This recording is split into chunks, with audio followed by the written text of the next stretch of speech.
Good evening. My name is Becky Womble, and I'm the President and CEO of the Bastrop Chamber of Commerce.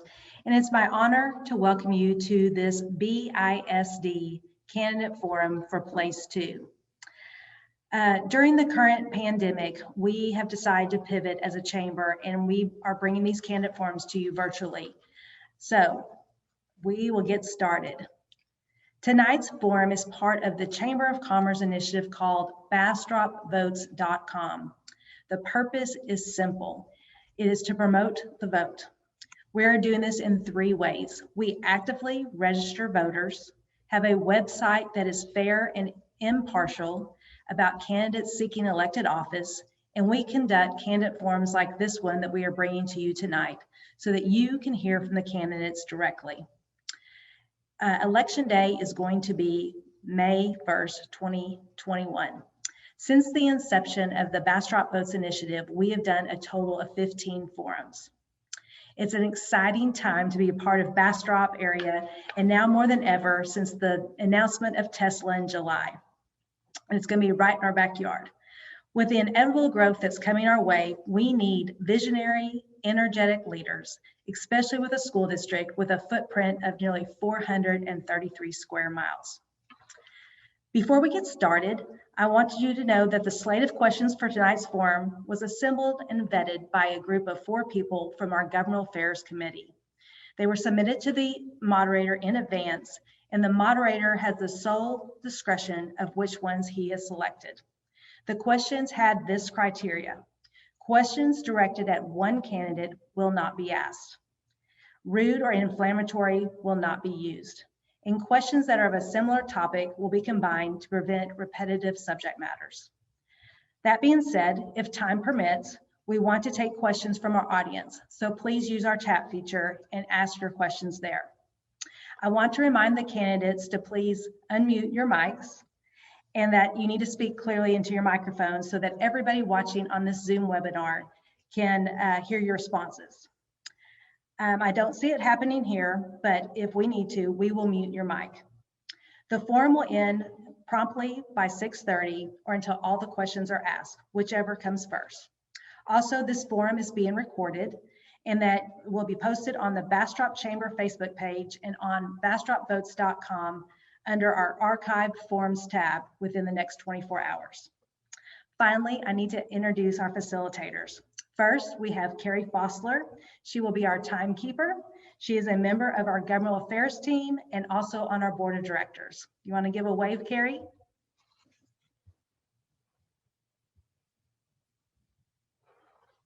All right, you might wave again. They probably didn't see you the first time. All right, thanks, Carrie. Our moderator for tonight is Charlie Stone. Mr. Stone is a veteran who served in the U.S. Army helicopter pilot in Vietnam. He is a graduate of Southwest Texas State, now known as Texas State University. He graduated with a degree in law enforcement. Mr. Stone has worked as a DPS trooper, been in private business, has served as a county judge from 1991 to 1999 in Refugio County. And in 2011, he retired after 14 years of state service working at the Capitol for a state representative. And finally, as an executive director at a state agency. With Judge Stone's wide variety of experience, he was the perfect choice to moderate our forum tonight. So Judge, I'm going to let you take it over from here. Okay, we'll need you to unmute. Okay, how about there now? you go. Okay, hello Welcome, to everyone. Charlie. Thank you for allowing me to do this. I'm in Woodland Park, Colorado, but Zoom allows us to be anywhere we need to be to get this done. So I'd like to get right into the format here. I have information that has been provided to the candidates in advance, but for those that have tuned in by Zoom, I need to read through this so you'll know the order and the outline of all the specifications, what we have to do this evening. A candidate who does not attend cannot otherwise be represented either by another individual or a prepared statement. If only one candidate is in attendance, there will be no forum for that office, and the candidate present will not be permitted to make a formally sponsored statement. So we both have 2 candidates here, so the forum is going to go on this evening. Questions have not been made available to the candidates in advance.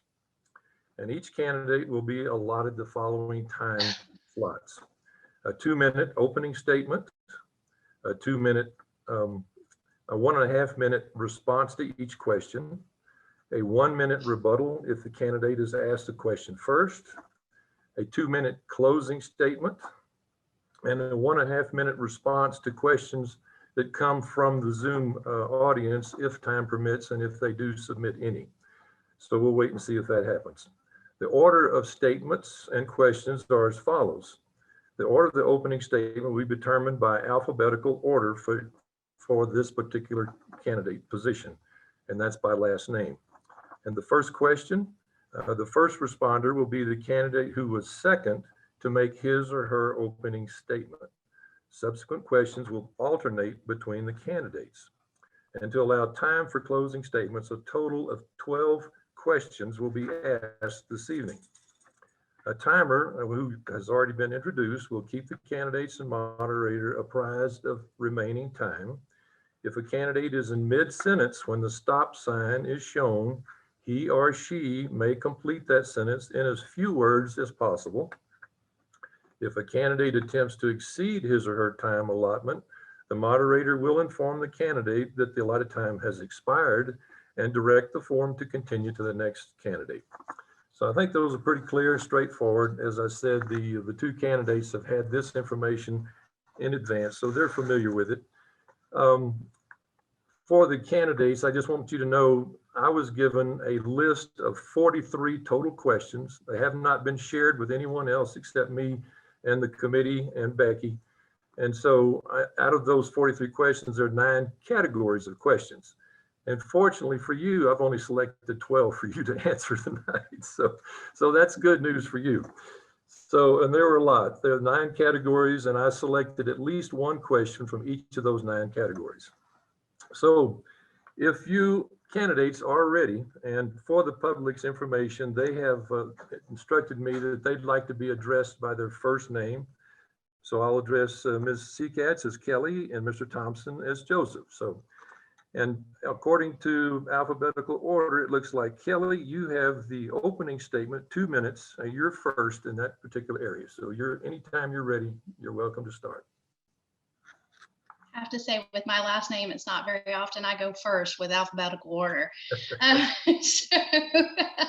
I'd like to say thank you to the Chamber and to President Womble for the opportunity to be here tonight for this forum. My name is Kelly Seacatz, and I have been an active part of the Bastrop ISD community for 20 plus years.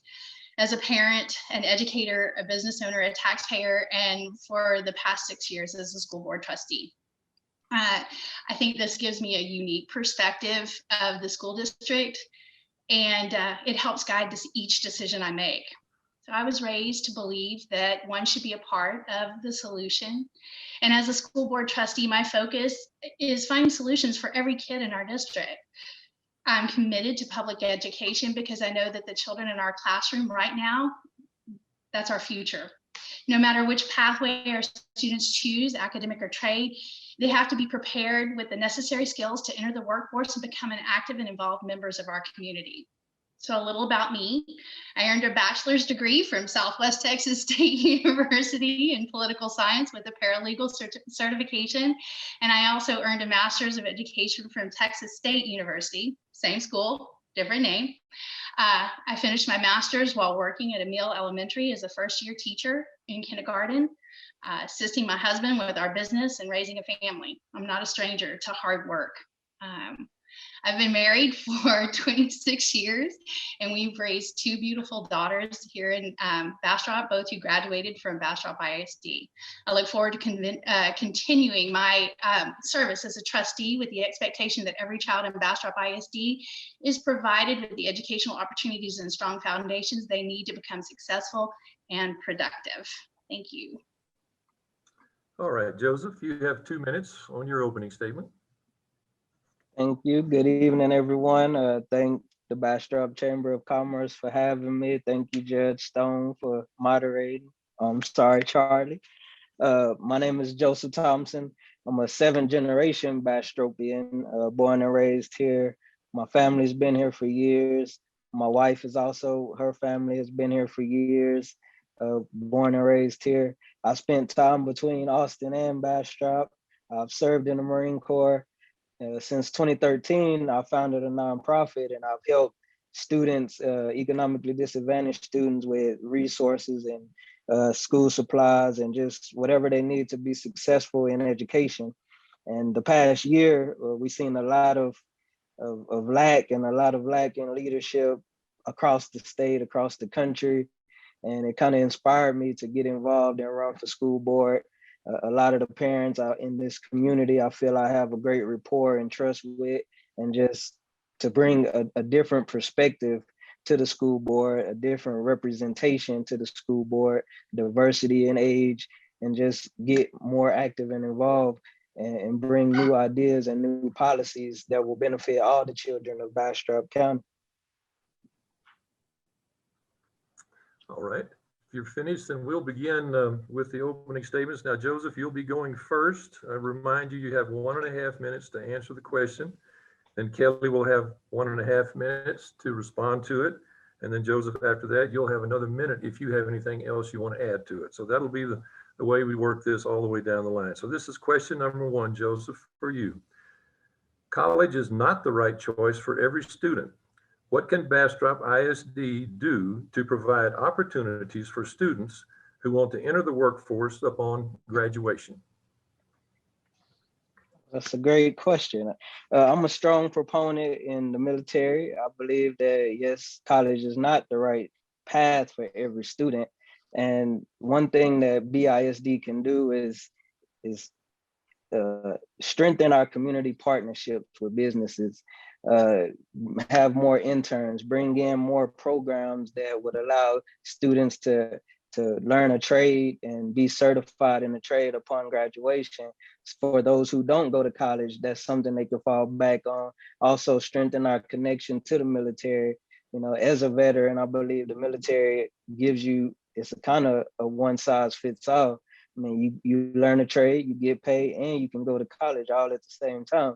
So I'm a strong proponent in encouraging our youth to pursue that goal, but just strengthening our community partnerships with organizations and our local businesses, and to train our students, to train graduating seniors, so that way they could be certified in a trade or a skill upon graduation that they could have to fall back on just in case college is not the right path for them.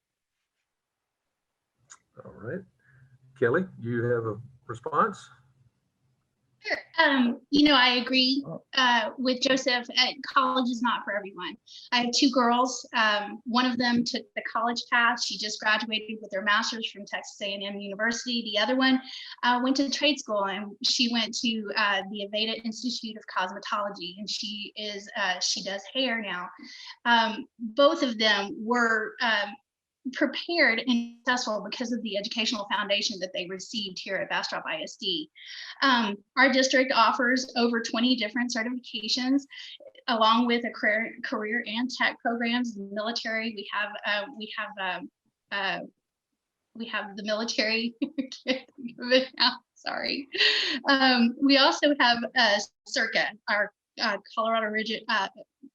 Colorado River Collegiate Academy, and that offers students an opportunity to graduate with both a high school diploma and an associate's degree for 4 years. That's at no cost to the parents.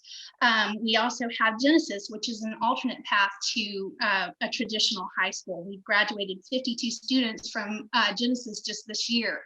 So I think that we do need to develop, we have developed relationships, and I think we offer a lot of different options for our students here at BISD. All right, Joseph, if you have anything else you want to say, you have another minute to comment on that question. Well, I would say, just to add, that Bastrop does have all of those great programs, but they're not available to every student. So I would look into making those available to every student. I have a niece who was just accepted into CIRCA. So, you know, it's kind of a strenuous, stressful process. So I think that we could make those available more to every student, not just a select few. All right, thank you. And I did want to say, and I didn't say it at first, if at any time you want me to repeat the question, just asked me to do that. That will not count against your time, okay? So we're going to move to question number 2. And Kelly, this will be for you first this time. Explain to us what your knowledge is of the Connect Nation broadband study and the findings in relation to BISD. That's a good question. I know that we had some trouble with our broadband. It's not as strong. It wasn't as strong as we wanted it to be. We got put in a situation with the pandemic, and we weren't as prepared as we wanted to be. I think that that's across the state, across the nation. And we have since improved on that. We've improved our, we're part of the bond is to improve our technology infrastructure so that we can have and provide the broadband that we need for our technology infrastructure. All right, Joseph.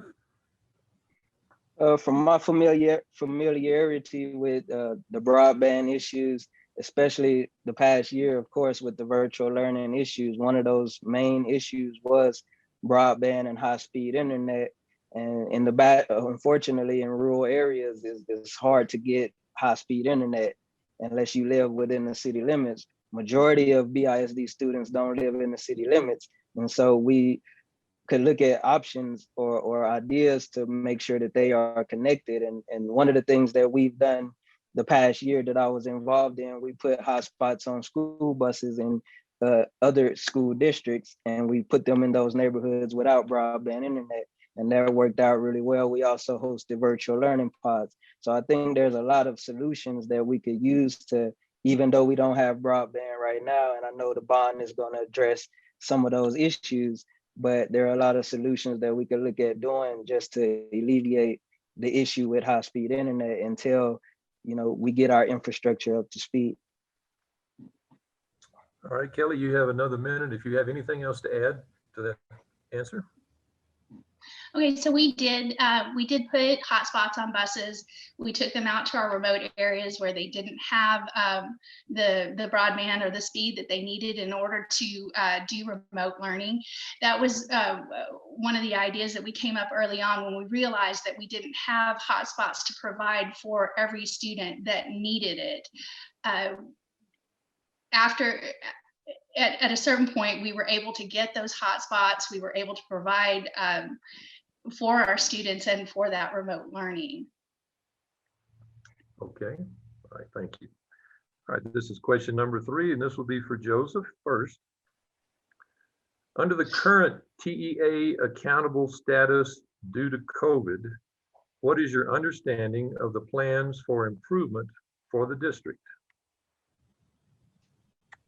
Well, some of the plans that I've seen, a lot of the good plans, especially just improving the infrastructure, improving all of the campuses. A lot of the campuses are old. A lot of the educational resources that we have are outdated. So one of the things that, you know, I'm impressed and I applaud Kelly and the rest of the board, you know, they are looking at ways of improving the infrastructure, which is essential when you talk about, I mean, you got to have a great learning environment in order to learn. So just improving the infrastructure, improving those areas where we are lacking, you know, I think we got a good grasp on that.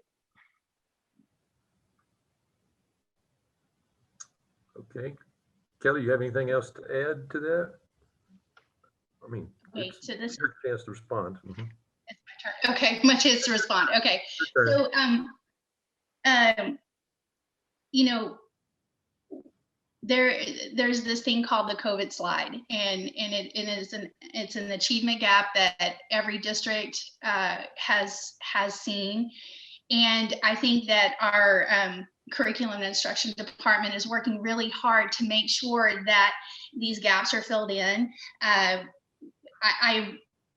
we've widened our net for summer school so that we're bringing more students in for in-person learning during summer school.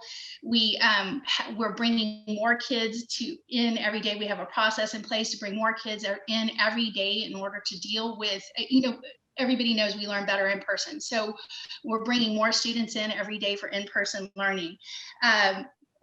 I applaud our C&I department because they've got some great processes and plans in place, not just for ending this school year, but for beginning next school year, so that our interventions are going to begin in the first week of school and not wait. It usually takes about a month to get interventions started. We're going to get started in the first week because of plans and processes that we have in place right now. I'm really proud of what we've done to get on top of this. All right, Joseph, do you have anything else to add? Another minute of your time. I do not. Okay. All right. We'll move to question number 4, and this will be for Kelly first. How do you feel about the current record of academic achievement in our district, and what areas are in most need of improvement? Well, I think we have our struggles, but we have a good record of academic achievement. Right now, our dropout rates are they're over less than 90. I apologize. Our dropout rates are not high. Over 96% of our students graduate in 4 years. So and they're graduating post-secondary and college and career ready. So I'm really excited about that. I think that our teachers do a great job of developing relationships with our students, and I think that is so important in keeping students in school and getting them going. I think that we're on a good track. We have our truancy officers and our social workers work with parents to find solutions when a student has a problem. We work with them to try and find a solution so that they can graduate. We want them to graduate. Thank you. Okay. All right, Joseph, your answer to that question? Well, our current level of academic achievement. So according to the data, I would say that it's okay, but it could be better. We have a few number of schools that are performing well. According to TEA, we have some Bs and an A, but many of our schools are not performing well according to the data. According to TEA's grading system, we have several elementary schools that are Fs and Ds, and many of those schools are filled with economically disadvantaged minority students. So I think that going forward, we have to look at those issues and go to those students and those families and figure out what the issues are with those families. And part of that starts with representation. They don't feel they have representation. So if they don't have representation, we're not going to get to the bottom of those issues, and they're not going to be academically successful. So we have to look at what those issues are, or those learning issues are with those students at those schools, and figure out what it is that we can do to support them, get them the resources that they need to bring them up to a higher level of academic standard. All right, Kelly, do you have anything to add? Sure. You know what I hate about the letter grade system is that it's a snapshot of one day in the history of a student. And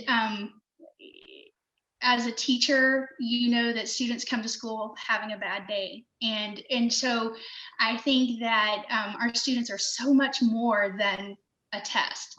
And so while we have to look at the letter grading system that's provided by TEA, I think there's a lot more to our schools than that letter grade, and a lot more to our students than a letter grade. Okay, thank you. All right, this will be question number 5. Joseph, you're first on this one. Why is it important for Bastrop ISD to pass a school bond now? Well, it's highly important because Bastrop is growing tremendously. As Austin grows, Bastrop is going to grow even more. And like I said earlier, many of the schools are outdated. Many of the technology is outdated. So it's important that this bond is passed so that we can prepare for that growth.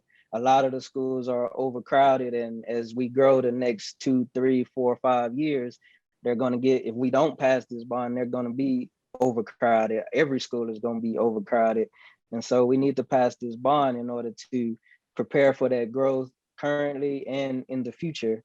So that way, when the growth comes, we'll be prepared and not trying to play catch up. We'll be ahead of the growth.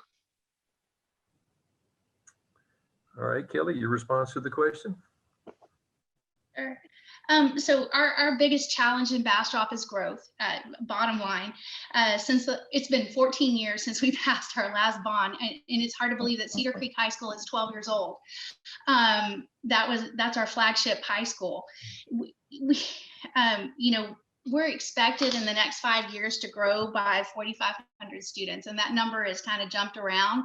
But we have Amazon and Tesla coming in. The growth is only going to come our way. So it's really important that we do pass this bond so that we can prepare for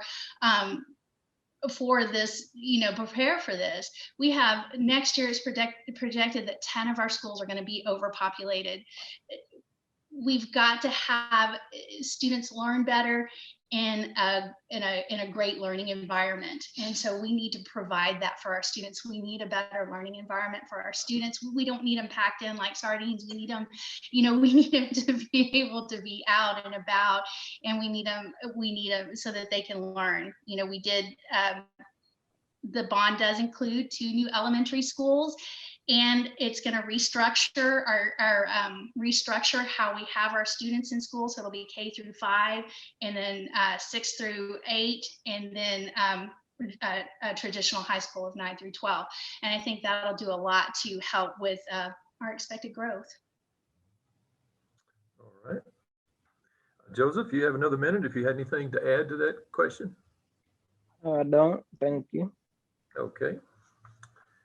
All right, we'll move to question number 6. And Kelly, this is for you first.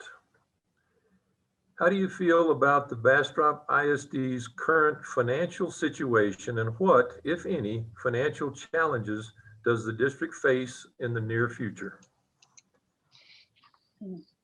I think that our current financial situation, I think we're good stewards with what we've been given. All of the information is published, meetings are televised, and we want to encourage the community to be involved. We've received awards each year for our budget, including a Transparency Star Award every year from the State Comptroller's Office, and for our efforts to make the district's financial situations easily accessible. We receive a Superior Rating for Financial First Award from our independent auditors.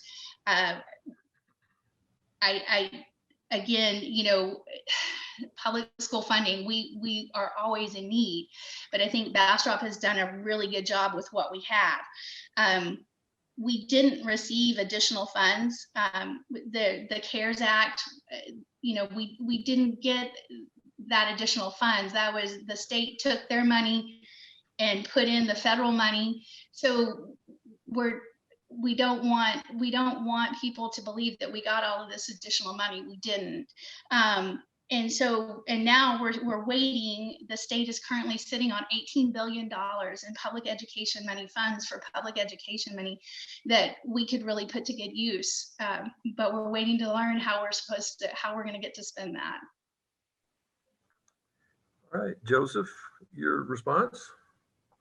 So I haven't been privy to the inner workings of the financial and the budgeting, but from the outside looking in, I would say that it looks to be, they've been good stewards of the finances, which is why we're able to have a bond that won't raise taxes, because they have been great stewards of the finances and of the budget and paying off the debt.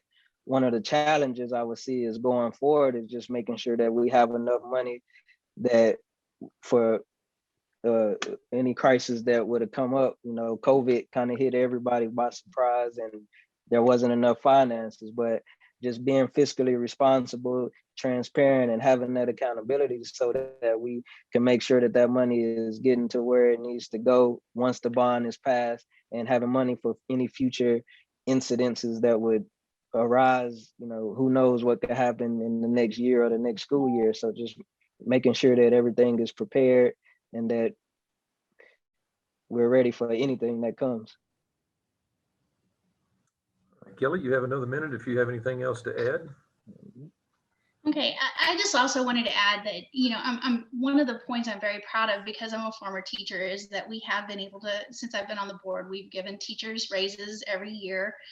And our fund balance, which is, we keep in reserve, is in a really good place. Again, I think we've been good stewards with what we have. The finances were there during COVID. The product was not. We struggled getting product. We struggled getting the hotspots because every district was trying to get them. So. All right, thank you. Moving to question number 7. This is for Joseph first. There are a number of measures proposed in the legislature regarding school choice and charter schools. Can you discuss your understanding of these measures, your stances, and the impact on our district that you would anticipate if passed? Well, first, I believe I support school choice as of right now. I believe that a parent has every right to choose where her kids are going to get the best education, or their children are going to go and get a better education. However, I do believe that if we invest more in our public schools and we make sure that our public schools are at a higher standard, then we won't even need a conversation about school choice, because everybody's going to want to come to our great public schools. So, you know, currently I do support school choice. I believe, you know, every right, that's a parent's right to choose, but I do believe in investment in our public schools, because every parent is not able to afford to go to another charter school or another school. And as far as the impact, you know, of course, public schools across the nation are seeing the decline in attendance because of charter schools. More and more parents, especially minority parents, are taking their kids from public school, taking them to charter schools or other public charter schools, getting a better education. So I think that our challenge is making sure that our schools are at a high standard, that the Bastrop community won't want to go to any other school, because our schools are the best schools. All right, Kelly, your turn to respond to that question. Thanks. I agree with Joseph. We want to offer our kids the best. I'm on the school board because I believe in public education, because I believe that that's our future. Those students are our future. And I want to ensure that the students in our classrooms have the very best foundation that we can provide. I also respect parental choice. Unfortunately, our schools are partially funded based on attendance. And so when a student leaves our classroom, we still have to provide for teachers, we still have to provide for infrastructure, curriculum, transportation for all of our students. So those are fixed costs that don't really change based on attendance. And so what I would say is, you know, let's figure out how to fund public schools a different way. And then it doesn't make those choices. If we start with the state legislature and figure out a way to fund public schools, a better way, I should say, to fund public schools, then you have parental choice, and it, you know, goes a long way. But I think relationships with parents and the communities are one of our best options right now, and they're vital to public schools. Okay, Joseph, you have another minute if you've thought of anything else you want to add. Yes, sir. I would say I think Kelly is right. Parents, I think our best alternative way to fund school choice is to get our community involved more in our schools. I'm a firm believer in community investment in our schools. That's the number one. If the school needs some, I remember a time where, hey, just call a parent, and the parents came together and it was done. You know, nowadays, I think the relationship between public schools, school board, and the community has lacked off somewhere. And so therefore the investment in our public schools is not there. So we're relying too much heavily on state funding and other funding when, you know, the community, those are our schools. So we should, if the walls need painted, hey, the community is there. If something is needed in the school, the community is there. Those are your schools. So the best alternative funding is community investment. All right, thank you, Joseph. Question number 8, Kelly, this is for you first. How do you approach discussion of topics where there is strong disagreement? Said another way, how can the board work together when differing opinions are present?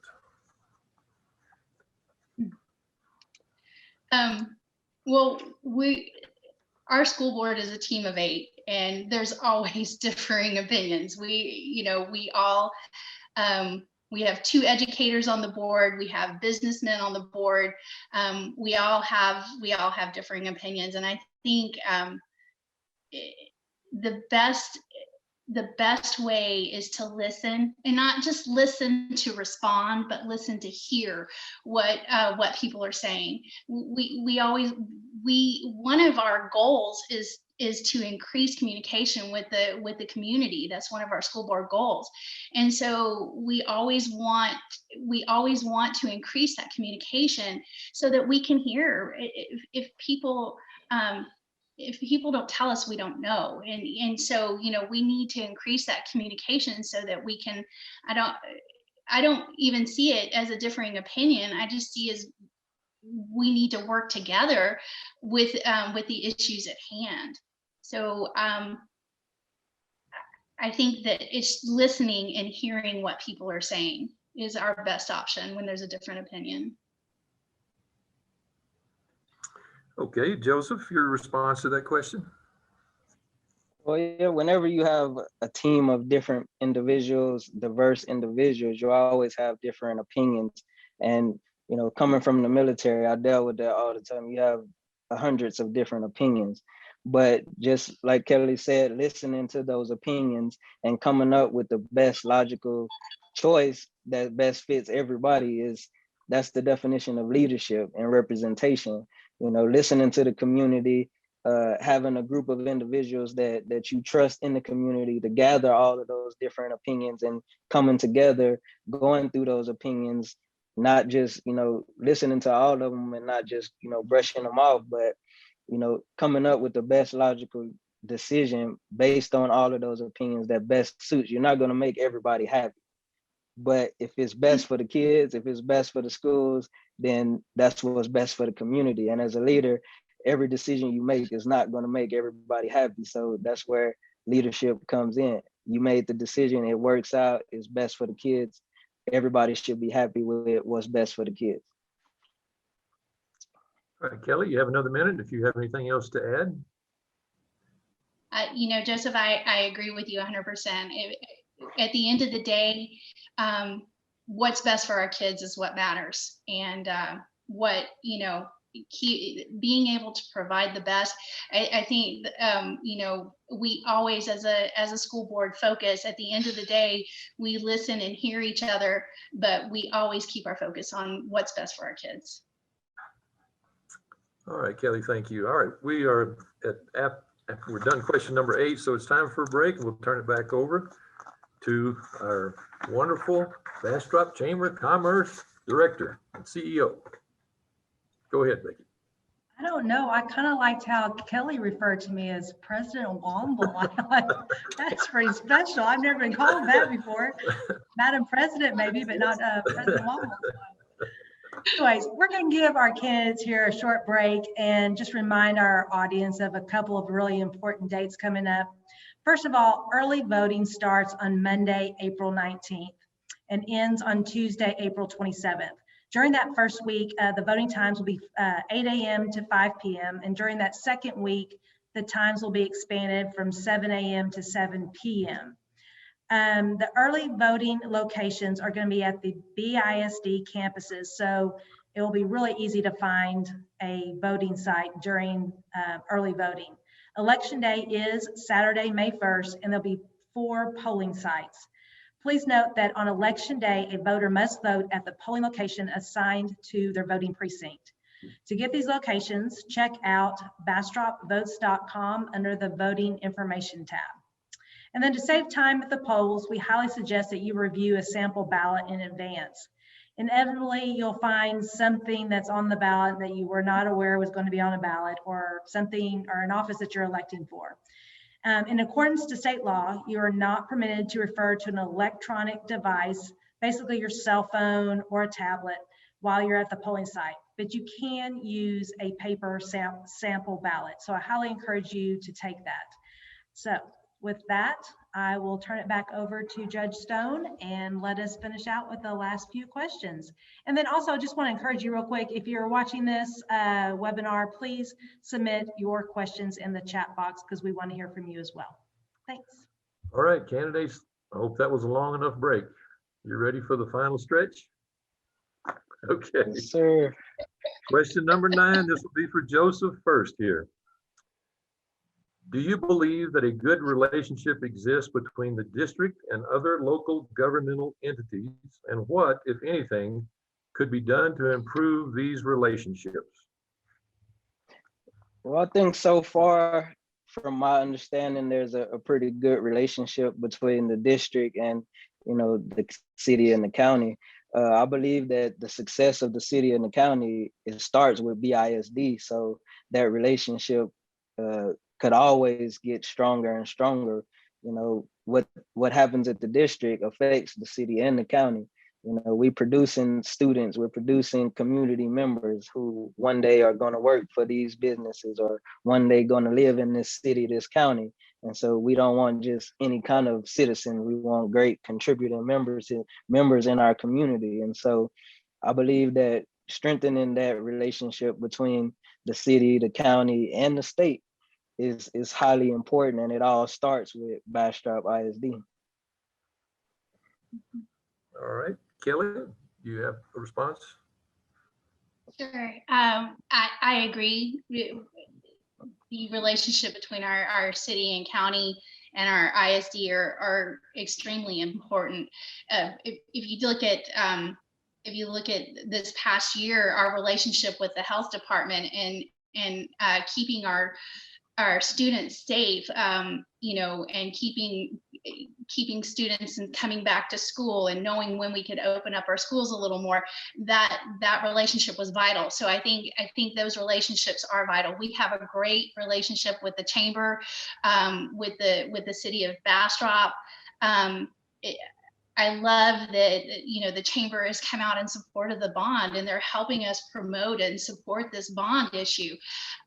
And we have internships where we have students that go in and they're able to get some experience in a governmental office. So I love the relationships that we have in place, and I think that is needed for a strong community, for a strong school district. You've got to have those relationships. So I'm always open for developing those strong, productive relationships within our community. All right, Joseph, you have another minute if you want to add something to your response. And yes, sir. As Kelly said, a lot of the businesses are supporting the bond, and I believe that we've talked a lot about the growth of Bastrop and BISD, but one reason that people move to a town or a city is because they have great schools. So I believe that as we grow, as the city and the county grows, we need great schools in order to attract those individuals or those families, those businesses to come to this area. And we're producing great students, not just educated students, but great all around students who go to work at those businesses and just have a great community. So I believe that growth hinges on Bastrop ISD as well. All right, thank you. Question number 10, Kelly, this is for you first. What is the single best idea you have to improve Bastrop ISD? Okay, so and I'm gonna admit that I stole this idea from Summer Leadership Institute last year, but one of the classes was about telling your story. And I'm a storyteller. I love to tell stories. I was a kindergarten teacher, and so that's kind of part of my personality. But I think one of the best ideas that I have is to tell our story of Bastrop ISD. We have a great story. We really have so much history and so much going on, so many great things going on in our district. And I think it's important that we get the word out, and that we tell our story, that we share with people, and the important things that are going on. I always keep 3 things in the back of my pocket of great things that are going on in the district. You know, when someone will say something, I'll say, well, do you know about this? And do you know about this? And do you know, we have so many great things going on. So I think we should tell our story more vocally. All right, Joseph, what's your single best idea? My single best idea is to change the way that we do school board elections. Right now, the at-large system, it doesn't guarantee equal representation. And with a community as diverse as Bastrop County, I think that if we went to a single member district, we would get more representation, we would get more great ideas, we would get more just input from the community. We would have an equal representation, a diverse representation, an equitable representation of what our community actually looks like, you know, instead of just a certain group of individuals who focus on a certain area in the community, and we constantly, you know, we get stagnant sometimes. You know, the board is great right now, but it could always be better. And it only gets better with a diverse range of ideas, a diverse range of age, a diverse range of color, a diverse range of everything. And if we change the way that we do elections, and that will get the community more involved, that would allow for other people to be elected and to sit in those seats and just to bring their great ideas that they have to the table. And that would give equal representation at the table to make our school district the best in the nation. All right, thank you. Kelly, you have another minute if you want to say anything else. You know, I don't know a lot about single member districts. I know that every way has its ups and downs. I think single member districts, you have a tendency to focus only on what's going on in your district and not get an overall perspective of what's going on in the district, you know, overall. So I think communication is key. And if we communicate with all of our stakeholders, we're going to be good representatives of the entire district. All right, thank you. Question number 11 now. This goes to Joseph first. In your opinion, what are the 3 most important issues facing the Board of Trustees over the next 4 years? Well, the first one is COVID-19 recovery. We have to recover. We have to make sure our students recover from this long pandemic that we've been in, not just academically, but mentally, physically. COVID-19 recovery is the first and single most important issue right now. Then after that is growth. We are growing rapidly, and right now we're not ready for it. As I say, our schools are overcrowded. We don't have up-to-date resources and technology. So the growth is an important issue. And then lastly, it is we're growing, but we're growing with a specific kind of community. And that is an economically disadvantaged community right now. As Austin's cost of living gets higher, those low income families are moving to Bastrop. So knowing how to navigate and deal with the issues that they are facing as a community, that's our 3rd most important, which they could probably be interchangeable, but that's our 3rd and final most important issue. All right, Kelly, your response to the question? That's a hard question to ask in such a short amount of time to answer. I agree with Joseph.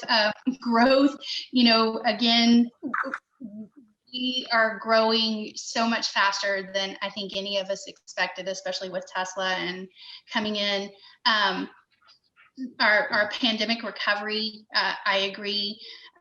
Again, we have processes in place that are going to bring more students into school in person for in-person learning. We widened the net for summer school. We are going into year 2 of the Resilient School Support Program, which is going to help us recover. That gives us upfront strategic planning for COVID recovery and summer support. And then one of mine is school safety, security, and discipline. I think every student learns in a safe environment. They want to know that they're safe. And so this has always been one of my top issues. And I think that our discipline, we have our own police department, which is great. And then discipline has got to be more than just suspensions or other interventions that pull students from the classroom. We need to include teaching our students to take responsibility for their actions and the difference between appropriate and inappropriate behaviors and habits. All right. And Joseph, you have another minute if you have anything else to add. I would agree with her last one. School safety is another issue. Just a couple hours ago, there was another school shooting in Tennessee. So I think that making sure that our kids are safe when they go to school is highly important. And as far as discipline, it varies on that. I believe discipline starts at home. And so I think that engaging our parents and making sure that, they understand when their kids come to school, they have to be disciplined. That's their duty and their responsibility to teach their kids discipline. And as far as the police department, we do have a great police department. And I believe that that's important, not only for discipline, but, with the stigma around law enforcement and these times, I believe that having a great positive police presence, not just for discipline, but just for guidance and just for resources, I believe that's highly important as well. All right, thank you. All right, question number 12. Kelly, this is you to answer first here. Thinking outside your career or employment, what other personal life experiences do you feel have prepared you for board service?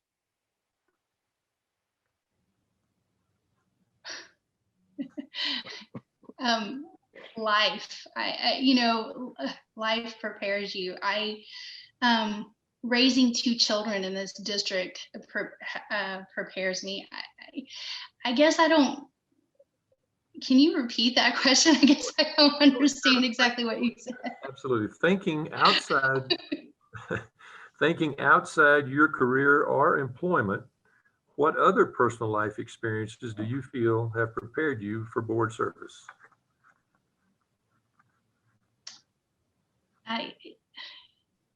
Outside the box.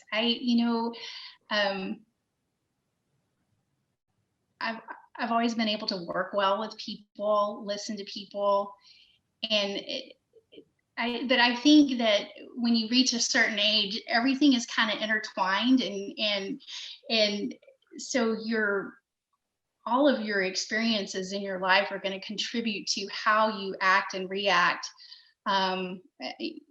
I guess I've mellowed with maturity, and I'm redheaded, but I'm not the hothead that I used to be.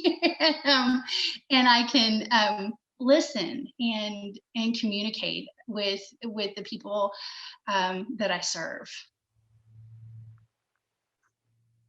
Okay. All right, Joseph, your response to the question? Could you repeat the question one more time? Sure will. Not against your time here. Thinking outside your career or employment, what other personal life experiences do you feel have prepared you for board service? That is a hard question. Career-wise and life-wise, I think that outside of all of that, I think just my parents raised me well. and they taught me how to lead. They taught me how to serve. They taught me education is important. You know, I was one of the first to graduate from high school, then college, you know, from my family. So just my parents, I think, you know, they gave us a lot of discipline, you know, so they prepared us for anything. I think when I left home at 18 and went to the military, I mean, the military taught me a lot, but a lot of it was already taught in the home. So I think just that experience of growing up in a great home and having parents who were disciplined, teaching me discipline, prepared me to lead and to serve a community that needs a disciplined leader and needs a leader who can lead them, not just, you know, be around, but who can make those decisions and be able to lead and lead by example. All right, Kelly, you have another minute if you have anything else you want to add to that.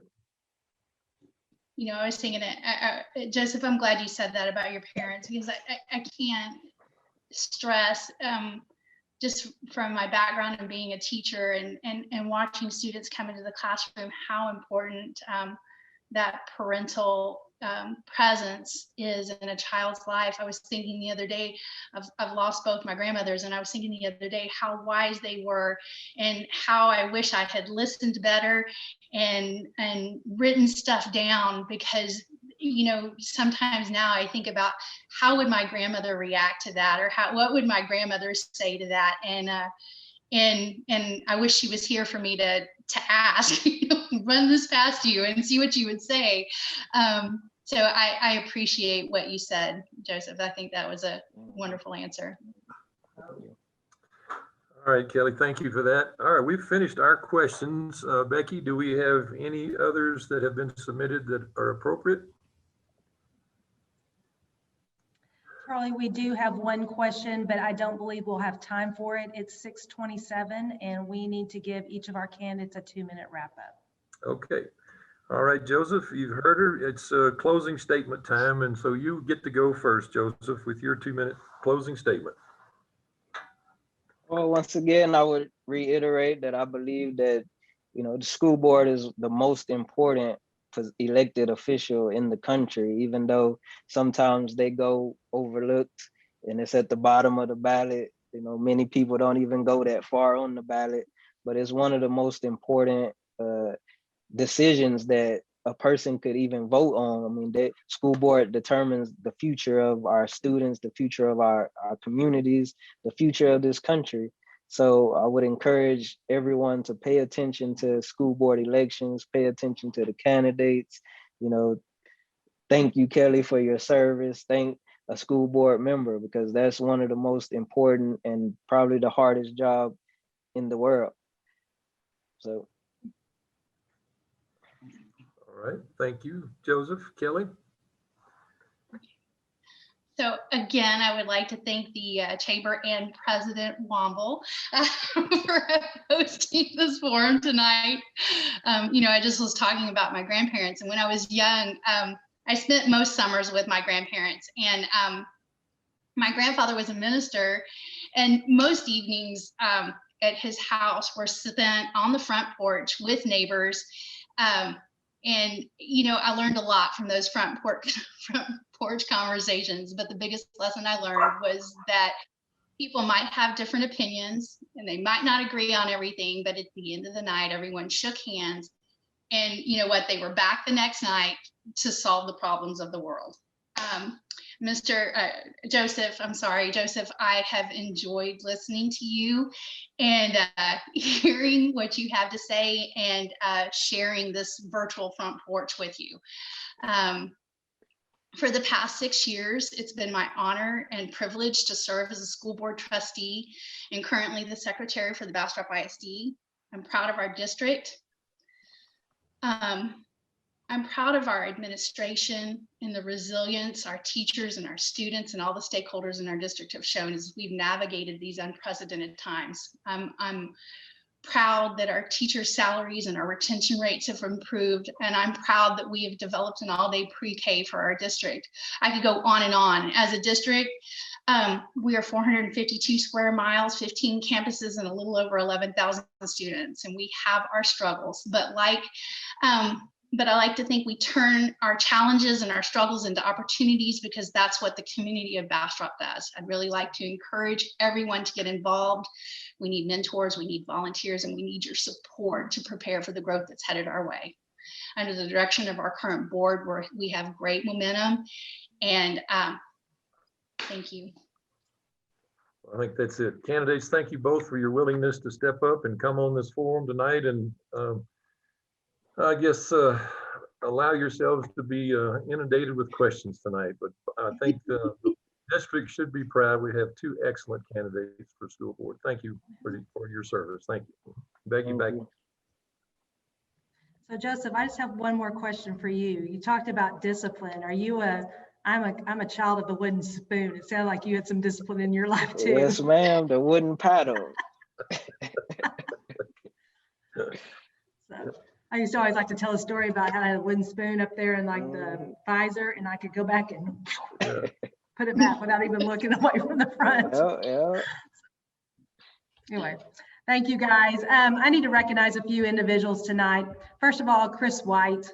He is our communication and media manager for the Bastrop Chamber of Commerce, and he is the wizard behind the curtain that always makes these virtual forums look so seamless and professional. So I appreciate him so much for being here and pulling the strings behind the curtain. Also, I need to recognize our Governmental Affairs Committee and our Board of Directors for their continued support of the BastropVotes.com initiative. And our Board of Directors is led by Lori Tuggle this year.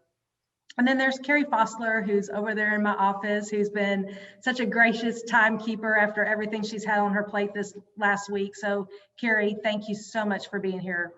What you're doing is meaningful, and you are such a champion of Bastrop, Texas. And then lastly, all the way up there in Colorado, Judge Stone, thank you so much for doing this again. We'll see you again on Thursday night. Appreciate your dedication and your time commitment to this initiative as well. I just appreciate everybody's professionalism and dedication to providing this service for our citizens. And finally, I need to thank these two candidates. You guys did a fantastic job. You had no idea what questions were coming at you. You were very gracious to each other, and you are an example to the rest of the nation about how you treated each other as opponents on this ballot, this election cycle.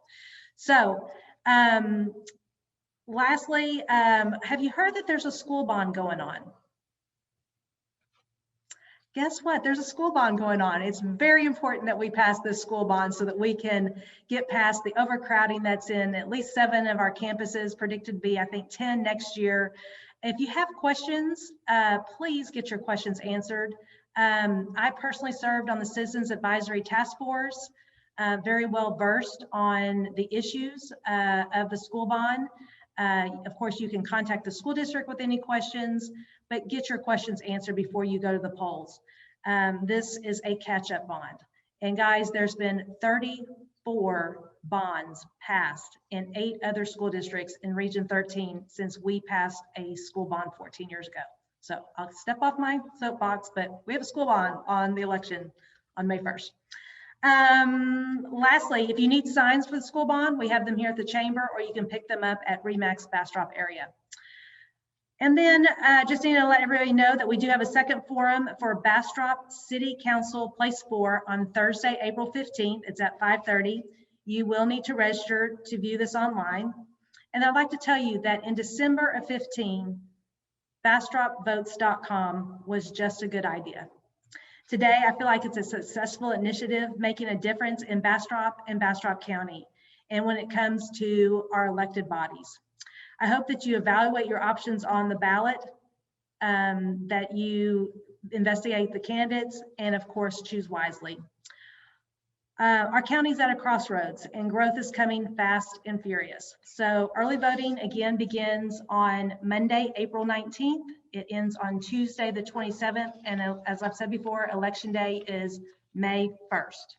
So please go to BastropVotes.com for more information about the upcoming election before you head to the polls. And I want to thank you for logging on and spending an hour of your time with us tonight. Good night.